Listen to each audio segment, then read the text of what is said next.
Kaip elgtis, kai jūs kaltina? Kaip elgtis, kad kaltintojas, kažkaip tai susivoktų, ką jis daro ir jūs nenukentėtumėte. Tai yra sudėtingas dalykas. Visos aukos, kurios buvo užpultos, žino, kad nelengva toj situacijoje pasielgti teisingai ir pačiam likti normalioj nuotaikoj.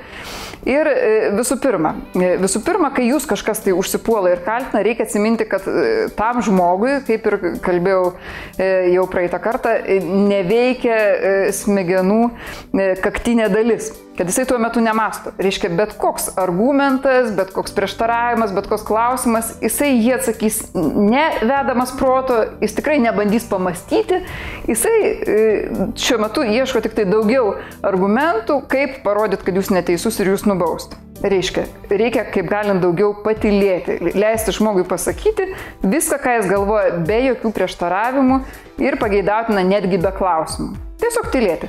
Dabar tylint ir klausant, kai jūs kaltina, jeigu jūs gaudysite varnas arba rodysite, kaip čia jums viskas nesvarbu ir kaip visą tai verta paniekos, tai tada kalbėtojas dar labiau siūs. Jisai pabandys jūs pasiekti, kad jūs irgi susijaudintumėt. Todėl geriau yra žiūrėti žmogui į akis, klausyti normaliai, dėmesingai, kad jis jaustųsi išklausytas. Sekantis dalykas.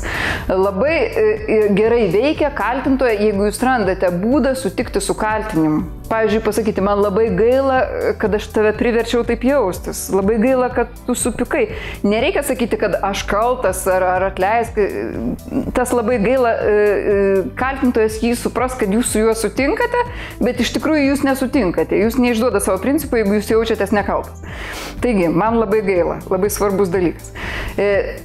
Jau jeigu kaltintojas šiek tiek nurimo, išsisakė, galima jo paprašyti patikslinti. Jeigu, pavyzdžiui, žmogus šaukia ant jūsų, kiek gali tęstis visa ta netvarka, tai paklausti, o pasakyk konkrečiau, kokia konkrečiai netvarka, kas negerai buvo, kad jisai pasakytų. Ir galų gale labai svarbu paklausti, tai ko jis nori, kad jam būtų geriau, kas jam padėtų pasijausti laimingu.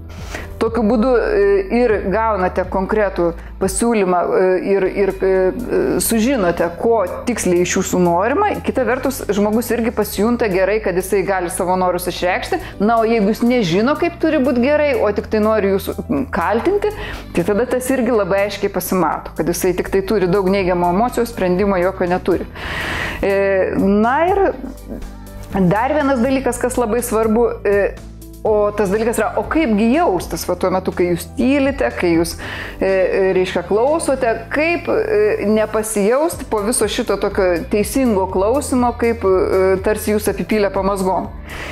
Tuo metu, kai kas sako, kad reikia įsivaizduoti, kad tas žmogus iš stiklo sienos ar apsiviniuot kažkokio energetinių siūlų, bet šiaip tai reikėtų savo mintise pakartoti kokį nors vieną teiginį iš, tarkim, tokių teiginių. Pavyzdžiui, sakyt, tas žmogus nori išvesti mane iš pusiausvyros, o aš iš pusiausvyros neišeisiu, aš stipresnis. Arba jisai perdeda, jo mintis valdo pyktis. Arba šis žmogus reikalauja paaiškinimų, bet ar iš tikrųjų reikia aiškinti? Gal jis nori tik išsilieti?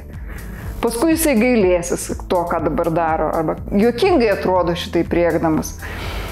Aš irgi galiu pykti, bet žmonės turi bendrauti kitaip. Jis labai nelaimingas, jeigu taip nervuojasi. Įvairūs sakiniai, bet svarbiausias sakinys sakyti, aš nesu toks blogas, kaip jisai sako. Tiesiog pakartoti tai daug kartų savo mintise. Na ir tokiu būdu, jeigu kartuosite mintise vieną iš šitų frazių, jūs ko gero atitrauksite dėmesį ir tos pamazgos į jūs, nežiūrint to, kad ant jūsų pilamos, į jūs nesubėgs.